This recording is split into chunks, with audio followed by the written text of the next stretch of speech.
Om Sahana Vavatu Sahana Punatu Sahaviryam Karvavai Tejasvinavadhitamastu Ma Vidvisavahai.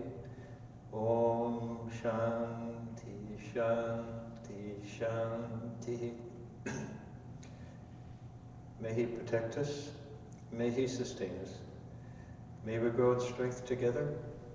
May our study together be fruitful. And may we not hate one another. Oh, peace, peace, peace.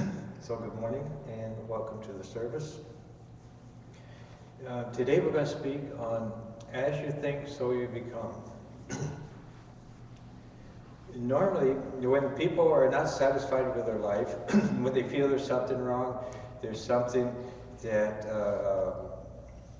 should be better, they normally try to change the outside. They try to change their situation in the world. They try to find a better job or better friends or something. But we're always thinking that somehow we can make things better if only other people would behave, if only other people or the world would get better.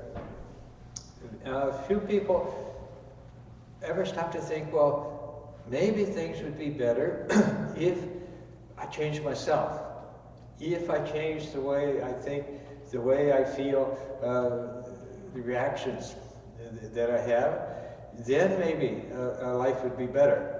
Now, in the past, we've often talked about the idea that if we're unhappy, if we find that we're full of worry or fear or misery or anger, all these things, we tend to blame other people. We tend to blame what other people are doing and say it's his fault or their fault. Actually, they found that in nursing homes, the people who tend to survive longest are the crankiest ones. The ones who always say, oh, it's your fault, it's your fault. But that's kind of human nature, is we're always looking to somebody to put the blame on. But what we don't realize is that any situation, any experience, no matter what it is, no matter how unpleasant it is, that experience is not what's causing us suffering. That's not what's making us unhappy. What makes us unhappy is our reaction to the experience.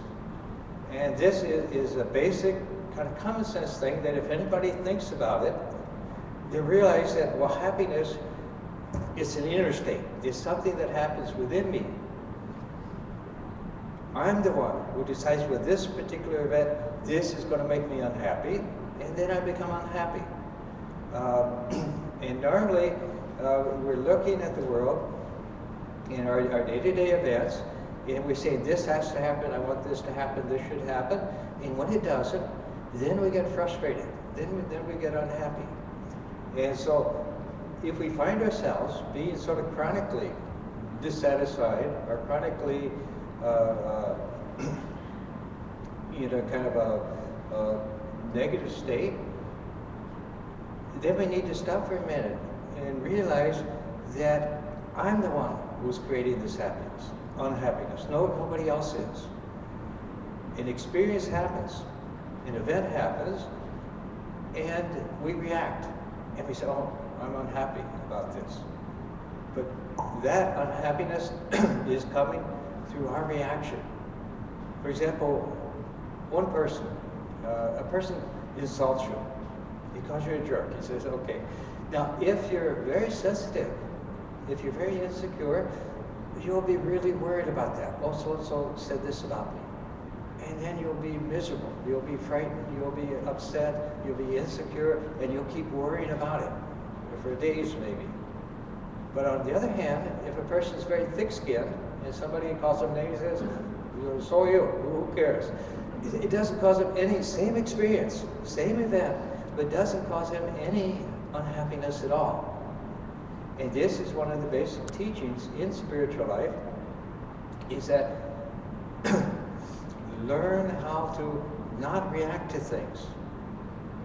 It doesn't mean actually becoming indifferent or anything, but realize that you don't have to react to an experience. You don't have to take an experience and then put unhappiness on it. There's a story about the Buddha. And once somebody came and began insulting the Buddha very greatly. And Buddha just sat calmly. And then the Buddha said, when the man was finished, he said, well, suppose somebody gives you a gift and you don't accept it. Who does it belong to? And the man said, well, it belongs to the giver, the person who gave the gift. He said, okay, well, I don't accept your gift, so you can keep it. Swami Turiyananda, one of Ramakrishna's disciples, he said, if somebody says something bad about you, he said, first of all, examine yourself and say, is this true? Do I have that fault? Am I really like that? And if you realize, yeah, well, yes, it is true, then you've learned a valuable lesson, and you should be grateful, and you can change it. But he says, if you look at it and you realize, well, it's not true, I'm really not like that, then what was it to do with you? And so just let it go. But like this, every event that comes in our life, every experience that comes, we have the option of saying, I'm going to accept this, and then I'm going to be miserable about it, I'm going to be angry about it or upset about it, or we can say, it doesn't affect me. Now, spiritual people who have developed somewhat spiritually, one of the requirements is they learn to kind of stand solid in their own self. And whatever goes on, it just goes on. And they don't have this reaction to it the way ordinary people do. If something pleasant, something good comes, then fine, enjoy it. You enjoy it. But if it doesn't come, you don't miss it. And this is a criterion, is fine. It's good to have experiences in life. It's good to have happy, joyous things come into your experience. It's good to have good relationships with people and so forth. But the question is, do you depend on those things to make you happy? Are you saying, if this person likes me, I'm happy, but now this person doesn't like me, and so now I'm unhappy? It's when we become dependent upon what's going on outside ourselves and require that in order to be happy, in order to be satisfied, then you're living in what they call bondage. You're caught up in the process. And when you cease to depend upon it, then you can truly begin to enjoy things, because you don't have that stress that this has got to happen so to make me happy. Instead of that, you just freely let things happen. When they're good things, you enjoy them. If they're bad things, well, they just pass through. But it's important to remember that it's your reaction is what you have to do, because you can't control the universe. You can't control other people. You can't make them do what you want them to do. You can't make the stock market do what you want it to do. And so you have to realize that all I can really control is what's going on inside me. And this then starts to get you back to your balance. When you're depending on the outside world, it's always changing, going good and bad and up and down, and you're always being kind of pulled this way or that way.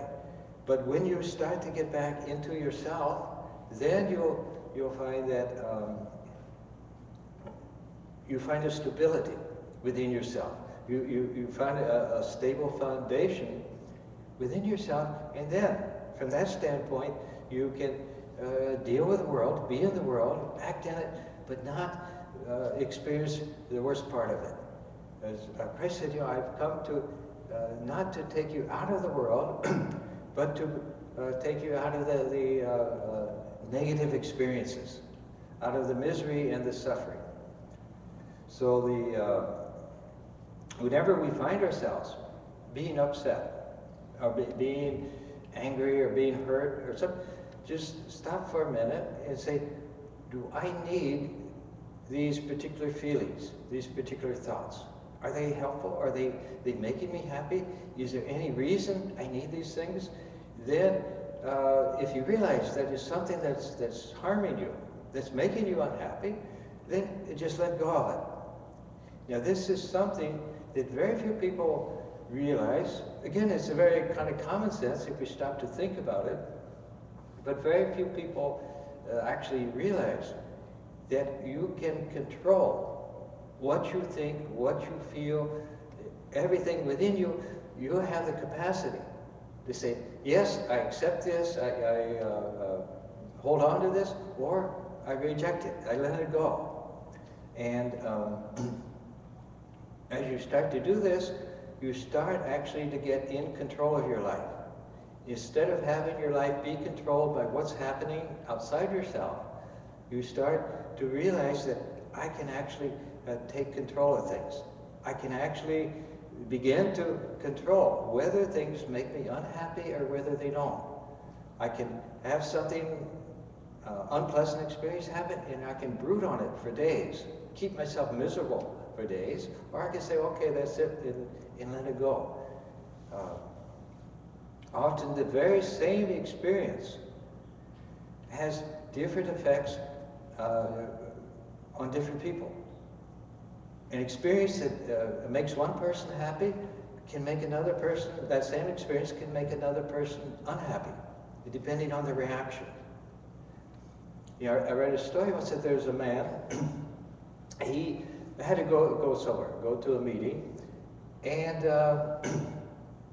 he had his little daughter with him. And so he got to a railroad crossing, and there was a big, long train going by, you know, and he was fuming and getting angry and upset. And you know, back, I don't know, you may not remember this, but the old days, before things, I guess, were regulated better, there used to be like trains with 200 cars. And we had one particular intersection back in Virginia where it was, where the train, sometimes they would go all the way through, but then they'd back up and they'd go all the way through again. And one person, motorist, got so upset he jumped up in the cab and punched the engineer of the train. So like that, the man was getting totally frustrated and caught this train. But then his daughter would say, oh, Daddy, look, a train. Oh, isn't that wonderful? And she thought it was just the most exciting thing she'd ever seen. And then he realized, I'm here being angry and upset and miserable, but this same experience is a thing of wonder to my daughter. And so like that, we can create experiences that and make them either cause a frustration, of anger, of upset, or we can enjoy the experience. Now the capacity to enjoy the experience, it increases as we learn to not depend on the experience, not to be totally hold on to it and then be influenced, dominated by the experience, but rather to kind of stand back, to be able to just see it. This is the basic, one of the basic spiritual teachings, is that we're actually the witness. This life that this world that we're in, this world that we seem to be in, is just like a movie.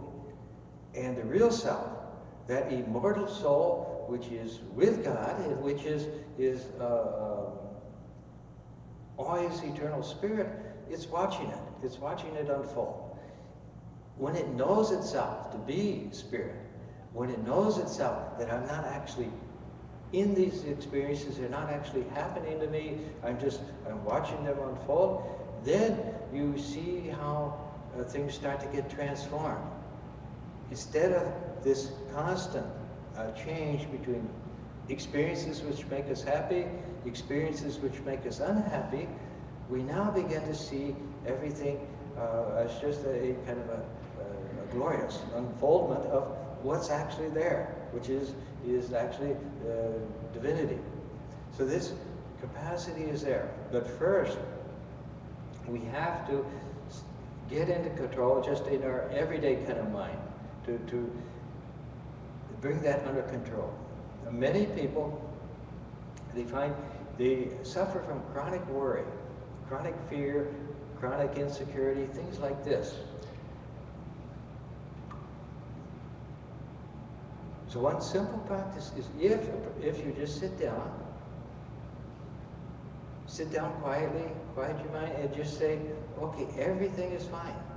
There's nothing to worry about. Everything is fine. I'm perfectly happy. I'm perfectly peaceful.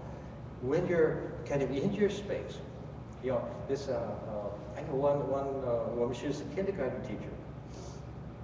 And in her classroom, she had a box. And whenever one of the kids, you know, the little kindergarten kids, whenever one of them started to get stressed out, she'd go, okay, go sit in your box, and then none of the other kids could bother them. So it was like their safe place. And so whenever a kid would start to get a little upset, she'd go sit in your box. And then the other kids knew that he was off limits. They couldn't tease him or pester him or anything. Well, feel like when you're sitting on your mat, your prayer mat, that you're in your box. You know, you're completely safe. You may have chaos going on outside, but now you're safe and sound in your box, and just sit there for a while. Just be calm and serene and safe.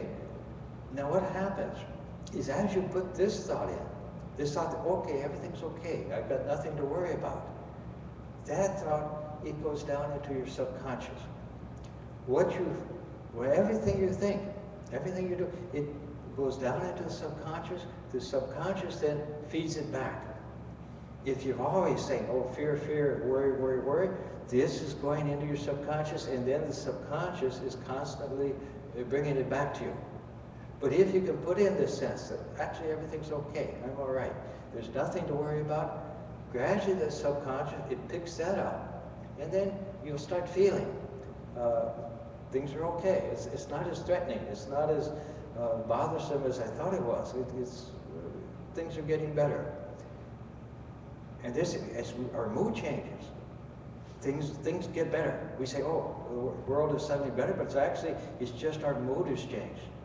Our inner state has been somewhat improved, and so now the very same situations which looked very dreary and unhappy before, they now start to look better.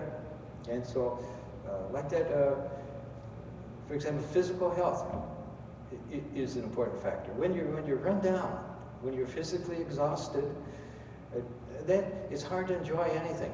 Hard to really, you're just kind of dragging along day by day. Yeah, I find many people, they are so busy, their work, with the household, with children, everything else, they're just going all the time, but they don't realize it until they sit down to try to meditate, and then they fall asleep. So this you see a lot, you know, as long as you're moving around and busy, you don't realize how physically exhausted you are, and so you're just kind of dragging along, and it's very difficult then to actually enjoy anything. So some physical exercise, it can be a big help. You know, I had a phys ed teacher in high school, and he said one thing that always kind of stuck with me.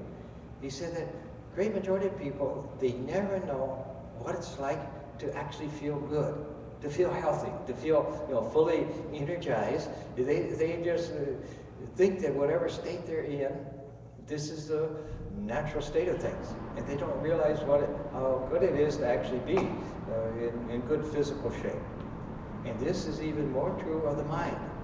Most people, we tend to take whatever state our mind is in and say, well, this is it. This is me. All these feelings, these attitudes, these opinions, these thoughts, this is what I am.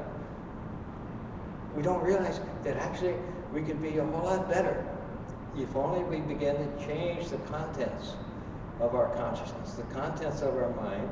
Then we could begin to live in a whole different world. You know, as Swami Vivekananda said, that for the evil person, this world is hell. He said, but for the good person, this very same world is heaven, and for the yogi, this very world is God himself.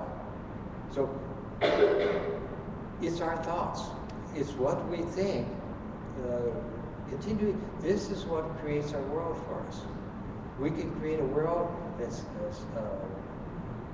full of misery, full of darkness and gloom, or we can create a world that's full of happiness and joy.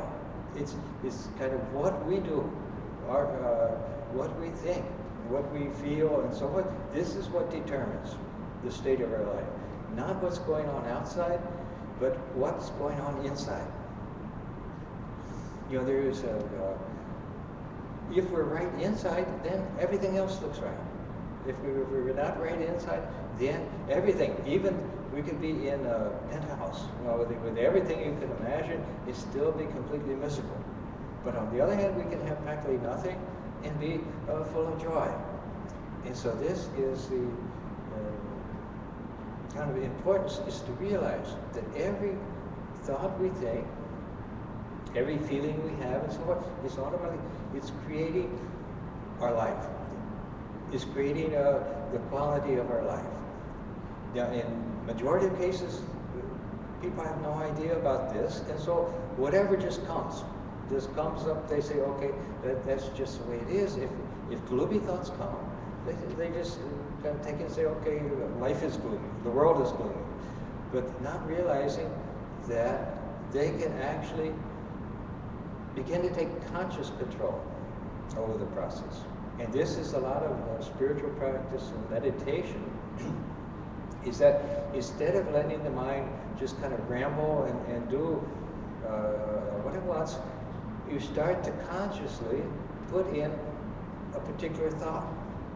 In, for example, repetition of a mantra or some spiritual meditation, or even just more practical level, just like the power of positive thinking. Just start putting in good thoughts. Just start putting in happier thoughts, and slowly you see your whole experience is getting transformed. The very life, the very experience that was dark and gloomy before is now becoming a little more joyful, a little less threatening, a little happier. And so this is where we need to find our happiness. You know, this is what all the spiritual teachers emphasize, is that happiness is something you are. It's not something you get. It's not something that comes because something happened out there. It's something within yourself. And when you begin to find happiness within yourself, then you've got it. And eventually, you begin to realize that happiness has nothing to do with anything going on outside. Happiness is totally something within yourself. It's the ananda, the bliss of your very own nature. Now, the reason we don't experience happiness, even though it's what we are, we're made up of happiness. Our natural state is peace and joy. Even though the reason we don't experience is because it's like the sun is shining, it's giving all the light in the world. But if there's clouds in between even the sun, then everything looks dark and gloomy. You know, just a day or two ago, things were dark and gloomy. Now they're shining. Now, if you go up even on the gloomiest day, if you go up in a jet out of O'Hare, you'll see that sun is there, bright as ever. It's always shining. But because of the clouds, you couldn't see it. In the same way that divine light is always there within, but because of the clouds of the mind, the barriers of the mind, we're not aware of it. And then, even though all the light is there, we live in darkness. You know, it's like you pull down all your shades. The sun is there, but you pull down all your shades, and then everything is dark. Everything is gloomy. When you raise the shades, then automatically light begins to come. And like this, the happiness is there, the peace is there, the joy is there, and the ability, the power, inspiration to handle any situation is there within you. All capacity is there within each person, because behind each person is the presence of God Himself. But we block that out. And then we struggle with this world. And then we go through the called the prayers of opposites. Sometimes we're happy, sometimes we're unhappy, and like that, sometimes we seem to be succeeding, sometimes we seem to be failing, and like that we're struggling, battling our way through life. But as you begin to open up to the realization that there's something else within you, something deeper than your real self, then you begin to change, to make a transition into a totally new state of consciousness. And the quality of our life, whether we call it good or bad or happy or unhappy, that quality is due not to the state of our finances or anything external, it's due to the state of our consciousness. So this is the important thing to remember, is that every thought we think, we have the capacity to say, no, I don't need that thought. I don't identify with that thought, and so we let it go. Now, in the yoga aphorisms, in other books on spiritual practice, they emphasize two basic techniques for getting control of the mind. One is abhyasa practice. It means you take a particular positive thought, spiritual thought, and you try to keep the mind filled with that thought. Second one is the vairagya, detachment. You realize that, okay, all these thoughts are going on, but I'm not the thoughts. I'm something else other than the thoughts. If a happy thought comes, fine, let it come. If a unhappy thought comes, fine, but I'm not that, I'm something different. Because your real happiness, your real joy and peace and power, it comes not from the thoughts that are coming up, but from the deeper consciousness, which is witnessing them, which is just observing them and seeing them, and in its own nature, that consciousness has all the creative power and capacity that you could ever want. What we don't realize is that if experiences are coming to us that we don't like, what we don't realize is that we're actually drawing those experiences to us. Whatever's coming to us, we're drawing, because we don't realize, but our mind, and not the everyday mind, the ordinary mind, but the deeper mind, the deeper consciousness, is the creative force, and it begins to bring to you whatever experiences you want to have. The problem is that great majority of people, they don't realize that. And so what they're projecting out and what they're drawing back to themselves, they're doing in ignorance, unconsciously. And so we tend to bring a lot of the negative things back to us and then we try to say, well, it's his fault or their fault. But actually, nothing happens that we don't, deep down, that we don't kind of draw to us. Now, and this brings us to the idea of karma. That, as you know, in Hinduism, one of the basic teaching is the law of karma. The idea that as you sow, so shall you reap. Would you do good things, then good things come back to you. You do bad things, then bad things come back to you. And some people tend to take a kind of fatalistic attitude. When life is going bad, when life is unsuccessful, they tend to say, well, it's my karma. What can I do? But actually, the law of karma, the idea of karma, means that you have total control over it. Whatever's happening to you right now, maybe it's unsatisfactory, unpleasant, or maybe it's pleasant, but whatever's happening to you right now is what you've created in the past. But right now, what you're doing is creating what will come in the future. So if you don't like the way things are going, you can begin to change. And then in time, you'll see gradually the experiences change. You know, often we tend to think of karma as like a hard and fast rule, like the laws of physics or something. You do one thing and then something else automatically will come back to you. And like that one time I was on a panel, with a professor from Oxford University in Ohio. And he was considered supposed to be one of the world's leading experts on karma. And I was interested that what he said was really what I had always kind of thought too, is that karma is not just hard and fast action-reaction type of thing, but that karma represents a response to our state of consciousness. Our consciousness creates our karma, and as the consciousness changes, the karma changes. For example, if somebody's a mugger, and he goes around, he bops 20 people in the head.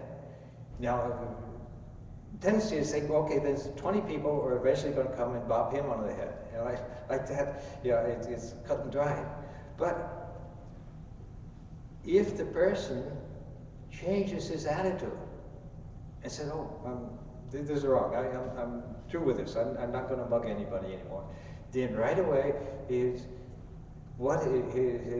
karma starts to end. It's less like the law of physics where every single thing, every single event produces a particular experience, but think of it more as life. The world is more like a mirror. If you make faces at the mirror, it'll make faces back to you. You smile at the mirror, and it'll smile back to you.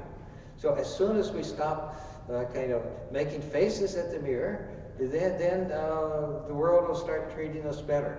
As soon as we start, kind of smiling at the mirror, then we'll see people. They'll become friendlier. They'll become happier. I've known people who all they have to do is say good morning, and somebody starts a fight with them. It's just, and they don't know why. They don't know what they're doing. But it's their inner kind of nature is full of anger or something, and so people react to that. And like that, but if we change our inner nature to one of kind of happiness and love, then you'll see that the world and other people, they start reacting differently. And so really the source of our experiences is coming from the effect of the state of our inner consciousness. That normally we're always trying to change what's outside, the external events, but they say that is only the effect, that the cause of what's happening in our life, of the different experiences come, is deeper in our consciousness. And as that changes, then the experiences coming to us change.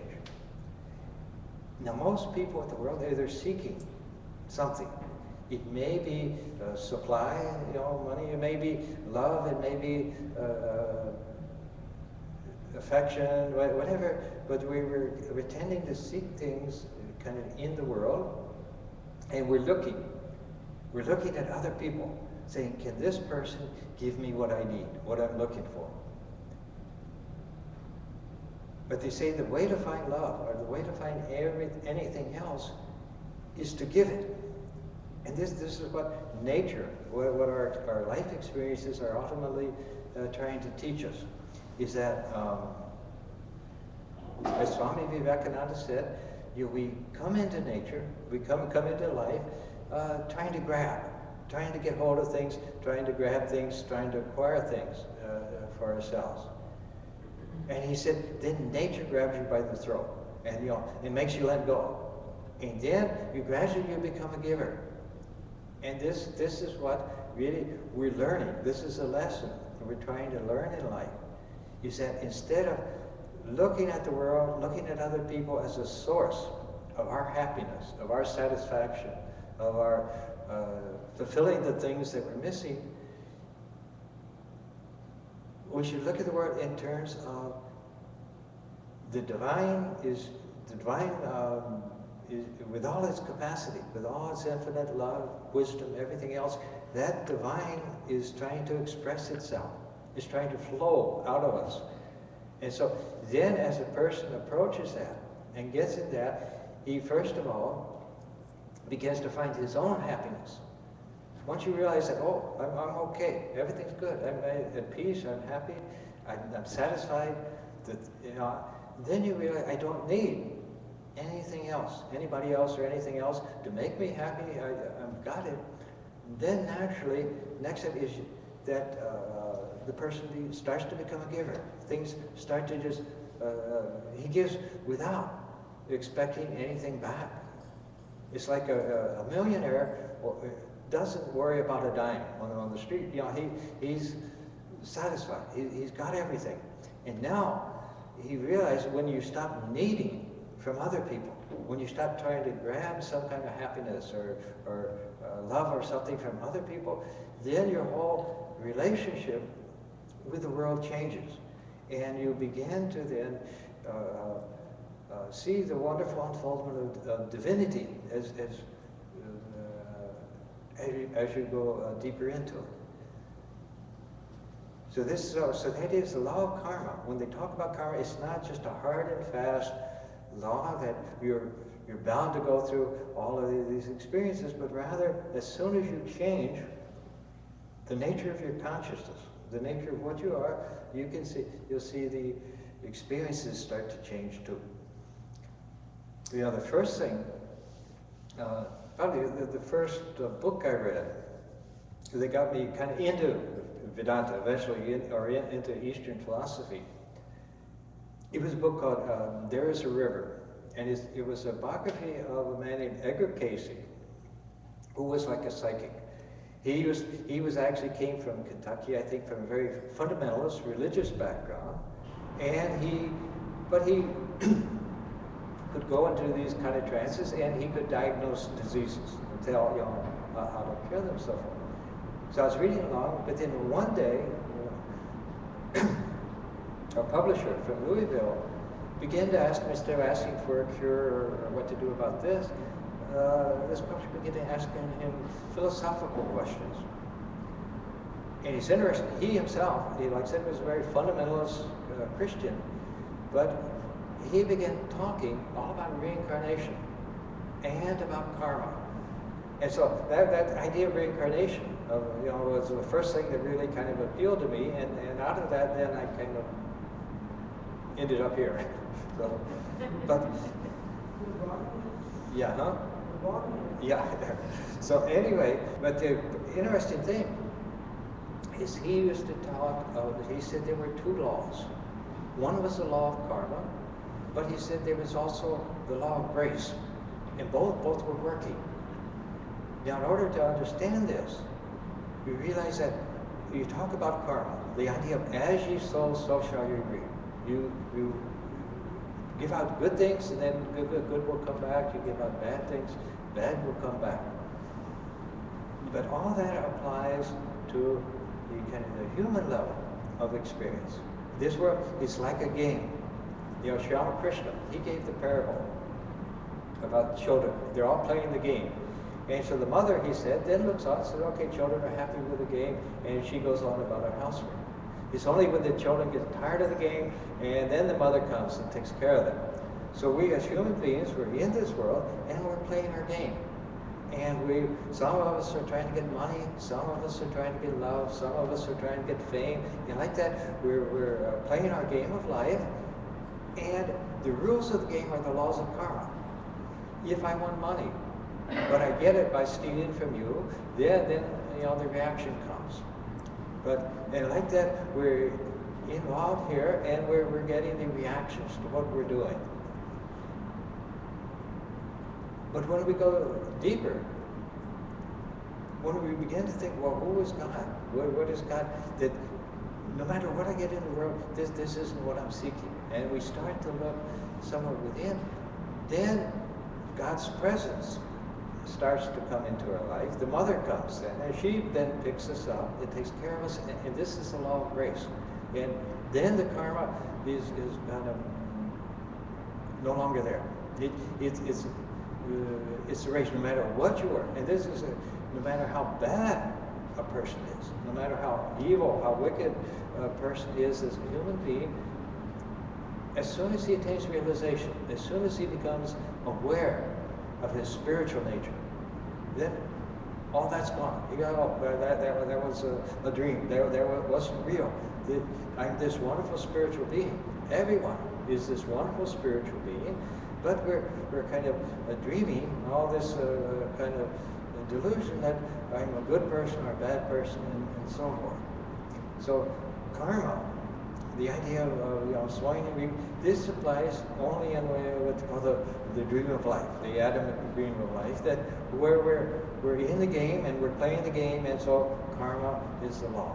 And behind karma is a basic principle that if you're moving in the right direction, if you're moving towards union with God, towards the unfoldment of your own divinity within, then that's good karma.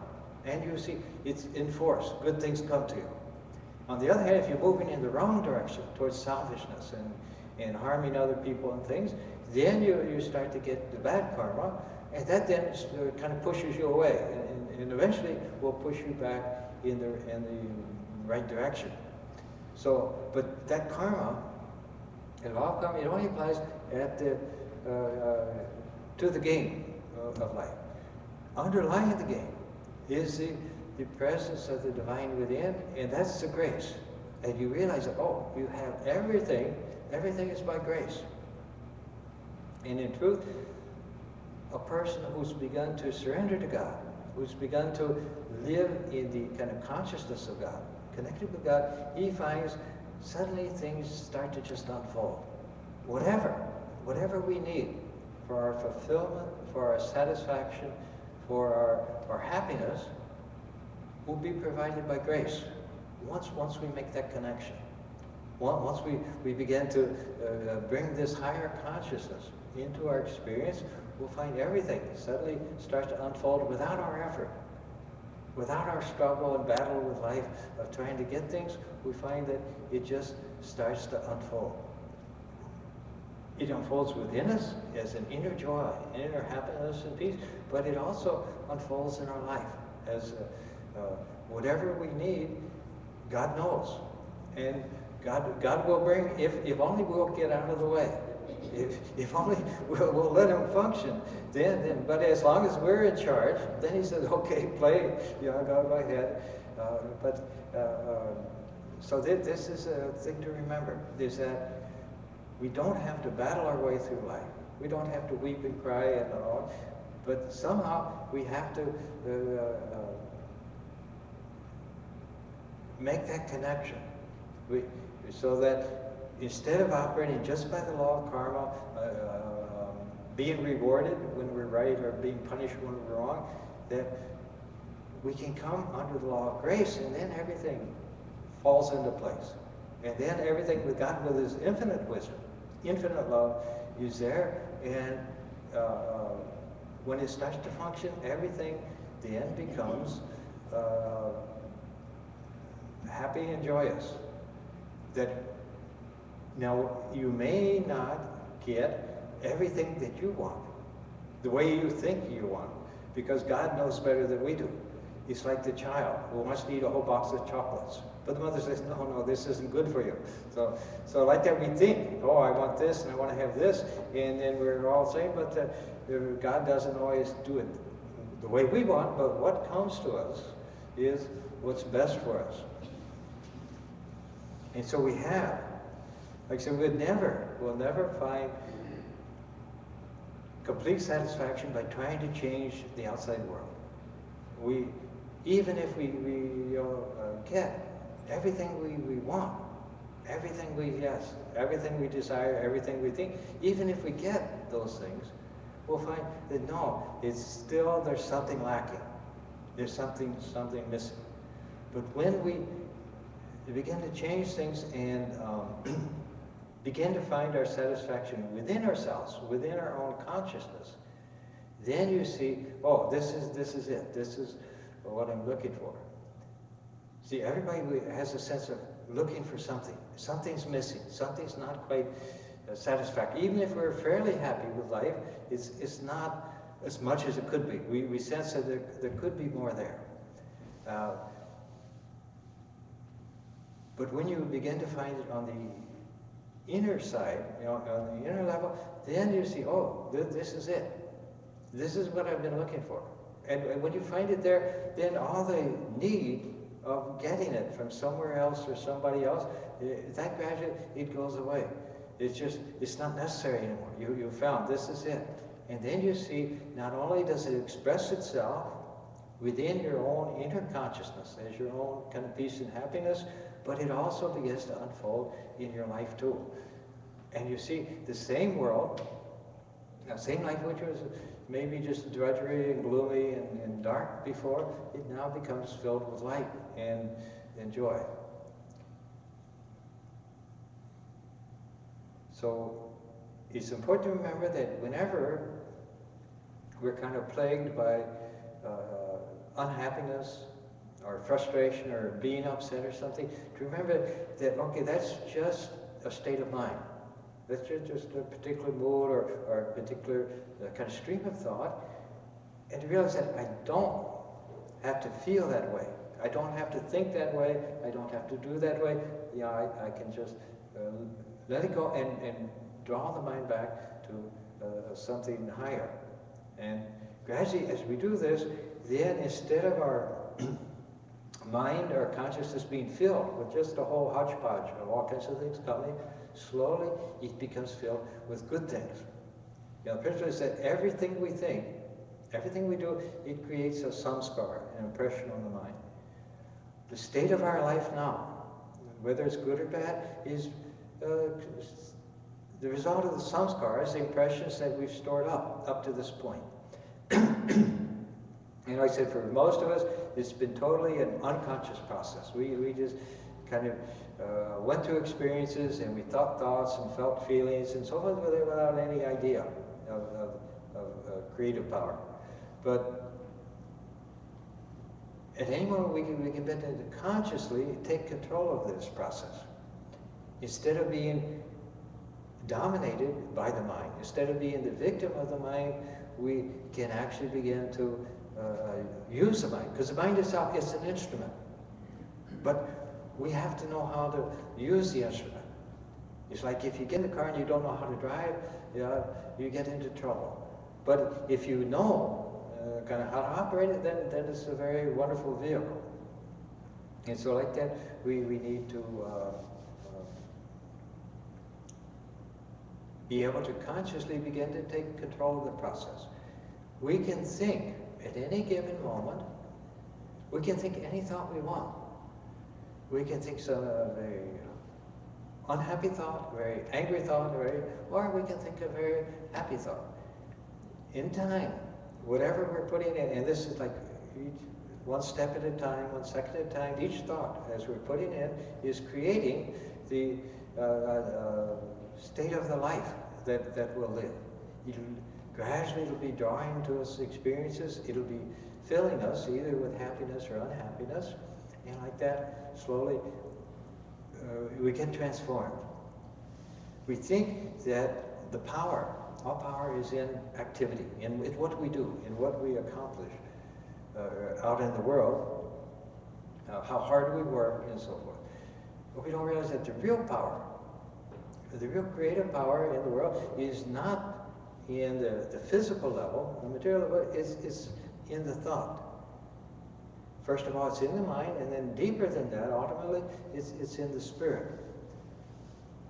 We look at, is there somebody, as they build a house, we look and we see all the carpenters and bricklayers and they're working very hard. They're putting up the beams and things, and they're laying the bricks and all, and they're working very hard. And we say, because of their hard work, you now have a house here. But actually, the reason you have a house there is because the architect conceived of it. In his mind, he conceived, oh, this is how we're going to build a house. And then he drew up the specs, and then the workmen, they came, and they put it into material, physical form. Well, all of human civilization is come out of the mind, out of thought. The activities, the actual kind of buildings and structures and things that we do, these are the effect of thought. But the creative force is in the mind. And so as we begin to take control of the mind, we're actually getting closer to the creative source of things. And we can begin to create a whole new reality to us, for us. Now this isn't so much our everyday mind that's important, but there are many kind of layers, deeper levels of mind. In the Tantra philosophy, they speak of creation, of the Shakti, the power of creation. And the idea is that everything that happens starts as a very subtle vibration, very, very high, very close to God, very inward and very subtle. Slowly, slowly, it works its way down to kind of grosser and grosser levels until it manifests at this level. And then it comes into existence at this level. But we're like at the tail end of the process. What's happening here, what's happening in our life, what's happening in our everyday experience, this is a result of something that has its cause much deeper. Ultimately, that cause goes back to God. But even at a slightly higher level, that cause is in the mind. In our mind, we think, oh, I think I'll go here, or I think I'll go there, or I think I'll do this. And so the physical world is just the working out of whatever we desire to do or decided to do, or so forth. And so then the effects come. So when we're moving inside, when we're beginning to become more immersed in our inner consciousness than in just the external, we're actually moving closer to the source of creation. And the person who has begun to connect with God, to surrender to God, which means giving up this idea that, okay, my body, this is responsible for whatever is happening, whatever is the activities of my body. This is what's causing all the events, or my thoughts, my feelings, my attitudes, this is what's causing all my events. As a person begins to kind of let go of those and surrender to this higher power within, this higher presence, then as it begins to function, then you realize that everything is just unfolding, and it's unfolding very well. And so, and then your whole life becomes continual joy. No stress, no strain, no worry. It just unfolds, and more it unfolds the kind of beauty and the divinity that's there. So you see, we have this whole vast universe, which, if you ever ponder it, I mean, all the billions of galaxies, all the tremendous billions of life forms, you know, all the complexity of the human body and things is really a wonderful thing. But yet all of our thought, all of our attention is on who said this to me? What's happening to me? What's for dinner? You know, like that, we've taken this whole vast, which is there within our consciousness. We've taken it, but we've narrowed it down to what's for dinner. You know, and so our whole focus has become so small, so confined, so limited. It becomes, like, say, it's like a chicken inside an egg. The little chicken, all it knows is what's the egg is. It doesn't have any idea of this whole vast universe that's out there until it breaks out of the egg. And like that, we have the capacity to be as infinite as the universe itself. Infinite as God himself, because that's our capacity. But we get it so narrowed down to practically nothing. And then our whole life becomes a struggle between good and bad. This good thing is happening to me. Okay, now I'm happy. This bad thing happened to me. Now I'm unhappy. And like that, it's constantly the whole vast universe, billions of people there, but what's happening to me? That's all that we really are conscious of. So when you start to let go of that, and just relax, and just say, okay, let life go on, then you see gradually it starts to expand and unfold, and more you'll realize the infinite kind of infinity that's there within each person. You know, once Swami Vivekananda was talking about evolution. He was over in London, in England, and he was talking about the idea of evolution. And he said, it's actually evolution, it isn't physical. You know, like the survival of the fittest. No, he said it's actually spiritual. What's going on is actually spiritual evolution. And then he tried to explain it to his audience in London. He said that suppose there's a screen between me and you. I can't see anything. I can't see you at all. But then suppose I poke a little hole in the screen. Now I can look through and I can see. There's something there. Maybe one face I can see. And I think if I make the hole a little bigger, then I see a little more. And then finally, as the hole gets bigger and bigger, eventually I see the whole audience. He said, like that in nature, Prakriti is there, and we look there and we see a little bit, you know. And this is our personal life. This is what's happening to me. And so we see just as a little bit. But if we begin to expand our consciousness, open our consciousness up, slowly we begin to see more and more of the universe, and then until finally the whole thing unfolds. And he said, this is what's meant actually by evolution. It's nothing's changing. We're not becoming something that we're not. We're just becoming more and more aware of what we actually are. And in this way, every individual, we have the capacity to be as small, so small that we're practically non-existent, to being as vast as everything in the universe. And this, Swami Vivekananda, is called the difference between selfishness and unselfishness. He said, selfishness is contraction, death. It means you become smaller and smaller and smaller. Unselfishness, on the other hand, means your consciousness is now expanded to include other people and things, and slowly it can begin to expand as vast as the universe. And so we all have the capacity to make our life something very, very small, very, very kind of limited, or something vast and glorious. We're all trying to express, ultimately, that infinite divinity which is behind the whole universe. And it's not something that we do purely at the physical level. Like I said, what goes on physically, that's only kind of the smallest part of it. What is important is, what is the state of our mind? What is the state of our consciousness? As we learn to work with that and learn to transform that, then we see everything starts to expand, evolve into more and more of the underlying divinity reveals itself. So this is, we talked today on as you think, so you become. And I said it is something that's obvious if you think about it, but most people don't. And so it's just realize, first of all, simply that you have the capacity to either think good thoughts, have good feelings and so forth, that make you happy, or you can have very negative thoughts, very negative feelings that make you unhappy.